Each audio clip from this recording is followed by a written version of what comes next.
Ya, shutdown tersingkat terjadi dari sejak hari Sabtu sampai kurang lebih tadi malam, berarti total sekitar 4 hari, dan resmi diakhiri dengan penandatanganan RUU menjadi undang-undang oleh Presiden Trump. Tapi ada hal lain yang mungkin akan menjadi faktor prioritas utama bagi para pelaku pasar, yaitu kepastian dari pertemuan Iran dan Amerika. Tapi juga ada hal lain yang tentunya tidak bisa dilewatkan, yaitu kepastian terkait dengan apakah non-farm payroll akan dirilis atau tidak. Ini dia ulasannya. Oke, faktor penggerak pertama, ya tentunya ini masih terkait dengan agenda utama untuk minggu ini. Yang ditunggu-tunggu adalah jadwal pertemuan antara Amerika dan Iran. Jadwalnya sudah muncul, yaitu di hari Jumat.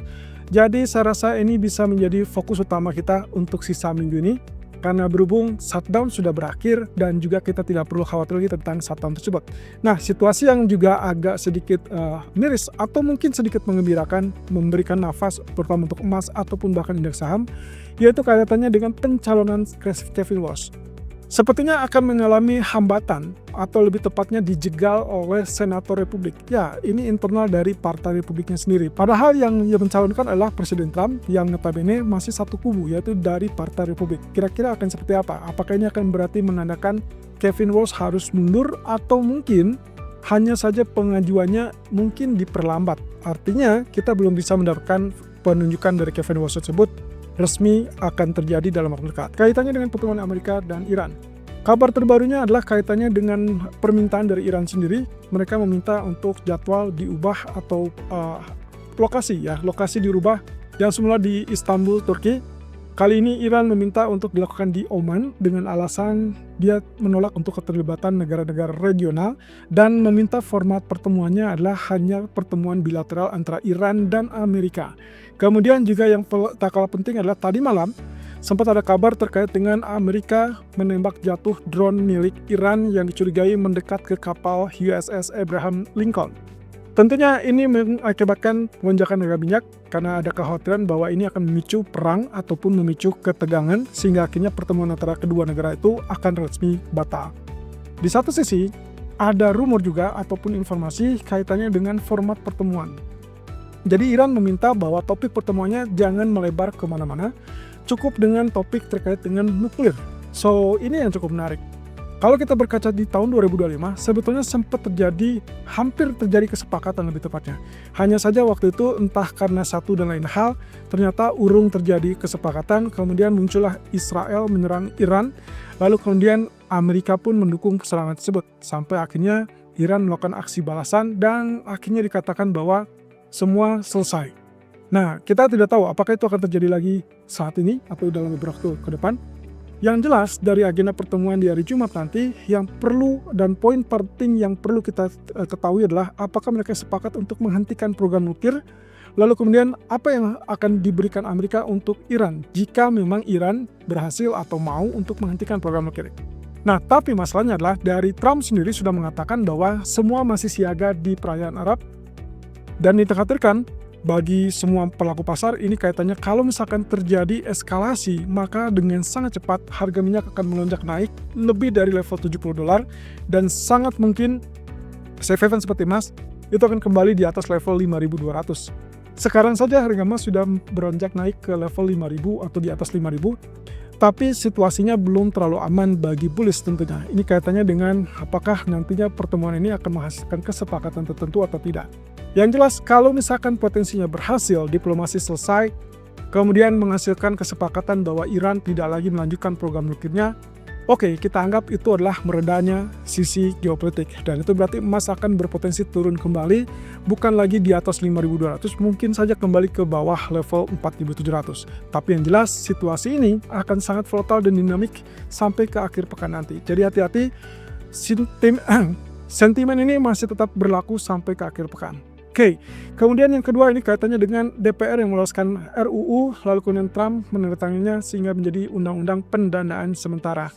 Nah, kalau misalkan kita lihat kenapa harga ataupun kenapa market tidak bereaksi terlalu signifikan, ternyata memang kita sudah dapatkan petunjuk dari Trump. Di hari Kamis yang lalu, Trump sudah mengatakan bahwa tidak akan ada shutdown karena dia sudah bertemu dengan kelompok bipartisan dan mencapai kesepakatan untuk meniadakan ataupun menghindari shutdown. Jadi case-nya sebetulnya shutdown yang terjadi kemarin itu cuman karena ya mau tidak mau mereka melakukan shutdown karena DPR saat itu di hari Sabtu sudah off, lalu kemudian mereka baru bisa aktif di hari Senin. sehingga akhirnya baru melakukan semacam voting, dan baru terjadi tadi malam semuanya disepakati. Jadi satunya relatif singkat, karena memang secara aturan mereka sebetulnya sudah ada kesepakatan tertentu. Nah, cuman di sini adalah masalahnya sehari sebelum keputusan ataupun voting, ternyata BLS sudah memutuskan untuk menunda laporan dari George Job Openings dan juga laporan untuk non-farm payroll hari Jumat. Pertanyaan berikutnya adalah, apakah kita akan melakukan ini tetap sesuai jadwal atau tetap ditunda?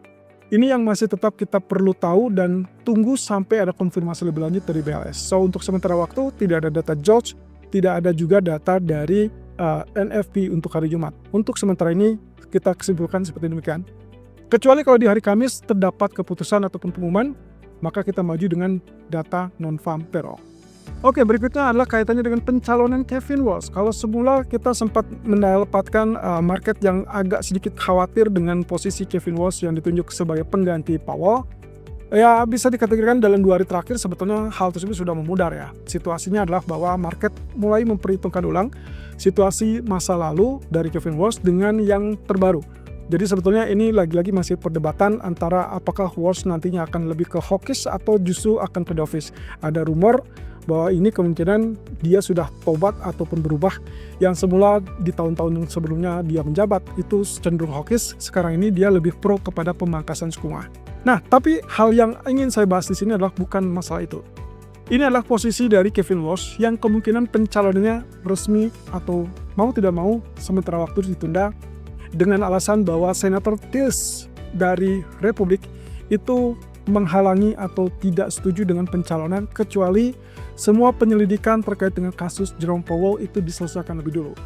Jadi poin utama di sini adalah Tillis menginginkan semua aspek yang meliputi ke status hukum dari Powell itu resmi selesai lebih dulu, jelas lebih dulu, apakah dia bersalah atau tidak, apakah dia akan dikabulkan untuk diampuni, dalam hal ini adalah oleh Presiden Trump, atau mungkin dia tetap dipenjarakan atau dikasuskan.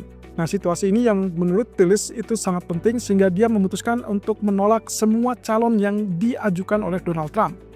Ya, saya tahu ini adalah yang cukup menarik, bahwa situasinya Senator Tillis ini adalah berasal dari Partai Republik, satu partai atau satu kubu dengan Trump. Tapi kenapa dia menolak dan kenapa ini bisa menjegal? Situasinya di dalam status Komite Perbankan Senat adalah bahwa Demokrat dan Republik itu hanya selisih tipis saja. Jadi tidak ada suara yang mayoritas, tapi mayoritasnya relatif tipis. Memang secara keunggulan, Republik masih unggul. Hanya selisih mungkin 1 atau 2 suara. Tapi intinya di sini adalah seorang Senator Tillis saja itu bisa menjegal posisi dari Kevin Walsh atau pengajuan dari Kevin Walsh. Kecuali kalau misalkan ternyata Demokrat atau salah satu atau mungkin beberapa dari Partai Demokrat tiba-tiba mendukung untuk pencalonan Kevin Walsh tersebut, sehingga itu tidak ada alasan untuk menunda pencalonan Kevin Walsh. Tapi untuk sementara ini, Partai Republik harus bisa meyakinkan dari Senator Tillis atau bahkan dari Demokratnya bagaimana caranya untuk meyakinkan mereka mendukung Kevin Walsh. Untuk sementara, kalau satu orang saja Senator Tillis menolak, maka kemungkinan Republik akan sangat berat untuk mengajukan Kevin Walsh tersebut. So, saya rasa ini yang membuat kenapa market juga sedikit bernafas, terutama kalau kita lihat di emas, bukan hanya kaitannya dengan kekhawatiran geopolitik, ketidakpastian geopolitik, tapi ini pun membuat adanya kekacauan ataupun ketidakpastian, bukan lagi terkait dengan siapa calonnya, tapi tentang proses untuk masalah transisi kepemimpinan di Federal Reserve. Belum lagi nantinya adalah pertanyaan terkait dengan integritas dari Federal Reserve. Nah, data ekonomi untuk hari ini kita akan fokus dengan data CPI dari zona Eropa terlebih dulu. Walaupun ada beberapa data sebelumnya itu adalah PMI service dari Eropa dan Inggris, tapi saya akan fokusnya adalah CPI. Ini akan menjadi penting karena kita ingin tahu nanti ECB di hari Kamis apakah akan memberikan rekomendasi untuk memangkas atau mereka akan stay, tidak perlu buru-buru untuk memangkas. Kemudian yang kedua adalah terkait dengan data ADP. Saya kemarin sudah sempat sebutkan kalau misalkan data non-farm payroll ditunda, berarti fokus kita adalah data ADP. Tapi kalau misalkan selama ini tidak ada kepastian, ya kita anggap saja ADP ini akan menjadikan gambaran terkait dengan situasi pasar tenaga kerja Amerika. Yang kedua adalah S&P Global Service PMI dan ISM Manufacturers atau Non-Manufacturers PMI. Yang selalu saya garis bawahi adalah data versi ISM. Karena hanya selisih 15 menit dari versi S&P Global, maka saya lebih menganjurkan Anda untuk memperhatikan saja data versi ISM. Kalau data-data ini relatif muncul dengan angka lebih tinggi, berarti emas di malam hari hati-hati kemungkinan akan terjadi koreksi, termasuk juga mungkin indeks saham. Tapi sebaliknya, kalau data-data ini rilisnya relatif lebih lemah, itu yang dibutuhkan oleh pasar untuk mendorong atau memaksa Fed tetap mempertimbangkan pemangkasan suku bunga. So, kita lihat aja data ini apakah akan mendukung untuk kenaikan lebih lanjut atau justru mencegah kenaikan di malam hari.